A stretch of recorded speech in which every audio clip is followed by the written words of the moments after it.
پہنچائے گا آپ تک ہر خبر۔ انڈسٹری کو ایک اور یہاں میں آپ ساتھی دوستوں کی موجودگی کا فائدہ اٹھاتے ہیں اور اس کا آرڈر کو اپڈیٹ کر سکتا ہوں، میں ایکسپورٹ کر سکتا ہوں۔ یہ ایسے قانون کالے قانون ملک میں جو معیشت کا جو دباؤ ہے اس کی وجہ سے جو پریشانیاں ہیں ان پریشانیوں کا شکار ہم بھی ہوئے ہیں، لیکن جو ڈالر کا مسئلہ چل رہا ہے اس سے ریلیٹڈ ٹریڈ ہماری ضرور موجود ہے، لیکن یہ ٹریڈ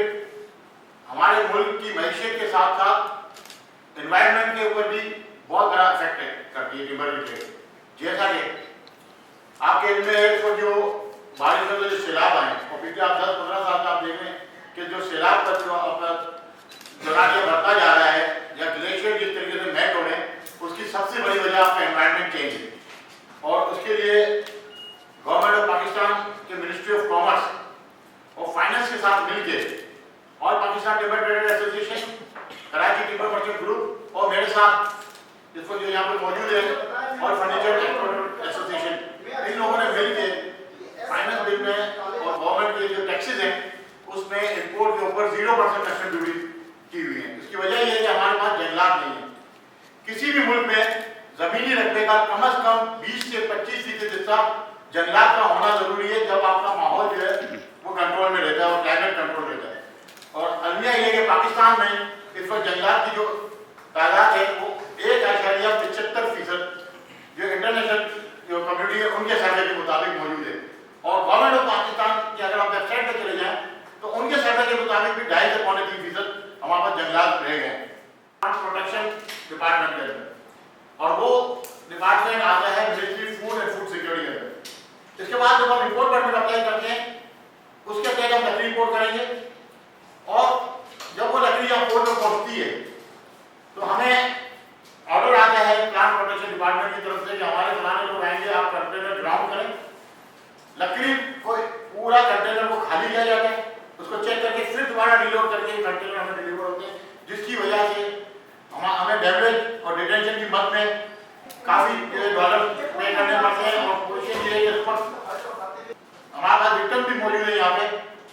جنہوں نے 32 لاکھ روپے کنسائنمنٹ کے اوپر صرف ڈیمیج اور ڈیٹینشن کی مد میں بڑھا ہے، جو کہ ڈالر میں کنورٹ ہو گئے، وہ پیسہ سارا کا سارا شپنگ کمپنی باہر ٹرانسفر کر رہی ہیں۔ وہ میں تھوڑا ڈیٹیل میں آپ سب ساتھیوں کو بتانا چاہتا ہوں کہ مسئلہ ہے کیا۔ لکڑی کیونکہ ایک نیچرل چیز ہے، اس میں کسی قسم کی کوئی مکسنگ یا کوئی ملاوٹ کا کام نہیں ہو سکتا۔ لکڑی جب ہم کسی بھی ملک سے ہم منگاتے ہیں تو لکڑی کے اوپر آپ سب نے دیکھو گے درخت کا ایک چھلکا ہوتا ہے، یہ قدرتی اللہ تعالیٰ کی طرف سے ایک پروٹیکشن ہے لکڑی کی۔ جب تک وہ چھلکا لکڑی کے اوپر لگا ہوا ہوتا ہے لکڑی سیف رہتی ہے، اس پہ کسی قسم کا کلائمیٹ امپیکٹ نہیں آتا۔ اب SR 45 کی شٹ نمبر